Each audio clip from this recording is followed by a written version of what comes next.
পুরা ঘটনা রাত্রে 11টা 11:30টার সময়। তো আমার ছোট চাচি ডাকে মেজো চাচিকে, যে মেজো ভাবি বাইরে আসেন তো, ওঠেন তো, বাইরে কারা যেন চেঁচামেচি করতেছে, কাক যেন কে যেন মারতেছে। তো আমার ওয়াইফ আবার বলে চলো তো কি হয়েছে, আমরাও বাইরে গিয়ে দেখে আসি। তো আমিও উঠে আসি, উঠে আসার পরে দেখি আমার ছোট চাচি আর আমার মেজো চাচি উঠানের পরে দাঁড়িয়ে আছে। তারপরে আমরা চারজন বাইরে গেলাম, ভাইয়ের ওই ক্যামেরার সামনে পর্যন্ত। তো যাওয়ার পরে বলছে এখানেই থাকো, আর দেখি চেঁচামেচি হয় না, চুপ করে দাঁড়িয়ে থাকো। পরে তেমন আর কোনো সারা শব্দ পাওয়া যায় না। তারপরে আমরা পুনরায় আবার উঠানের পরে চলে আসি। আসার পরে আমার চাচি বলছে যে কাক যেন সেই মারা মারছে। আর মনে হয় আমার চাচি বলছে মনে হয় ওই ওই পাশে যে পপি আপা থাকে, তো মানে নিজের বাপের বাসায় থাকে। তো ছোট চাচি বলছে হয়তো পপির স্বামী একটু আগে বাসায় আসলে অটো নিয়ে, পপির স্বামী পপিকে হয়তো মারধর করছে, ভাঙচুর করছে ওর বাড়িতে। তো আমি বললাম যে আচ্ছা ঠিক আছে, ওরে তো মারামারি পড়ায় পড়ায় লাগে, সম্ভবত ওরেই হবে। তারপরে আমরা আবার এসে শুয়ে পড়ি।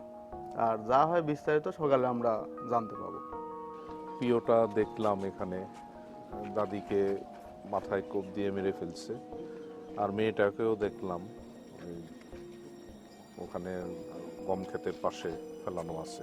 ওর মাথায় আঘাত, মুখে আঘাত, শরীরে আঁচড়ের চিহ্ন দেখলাম অনেক, এবং বিভিন্ন জায়গায় তার ওড়না, জামা, পায়জামা পরা।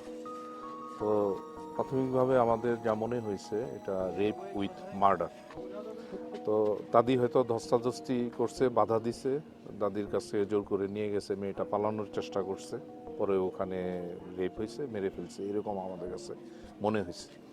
তো আমরা এখানে তার আত্মীয় স্বজন যাদেরকে পেলাম তাদের সাথে আমরা আলাপ করলাম, এবং আশেপাশে যাদেরকে জিজ্ঞাসাবাদ করা দরকার আমরা করেছি।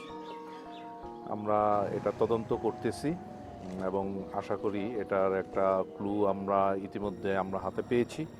তদন্তের স্বার্থে আমরা এখন কিছু বলছি না, তদন্ত চলমান আছে, এবং আমরা আশা করছি উইদিন শর্ট টাইম আমরা প্রকৃত অপরাধী যে এই কাজটা করেছে তাদেরকে আমরা ধরতে পারবো, তাকে বা তাদেরকে আমরা ধরতে পারবো। বাই দিস টাইম আমাদের একটা স্পেশাল টিম বাইরে আছে, অভিযানে আছে, আরেকটা টিম এই আসামি খোঁজা আইডেন্টিফাই করার ব্যাপারে আছে।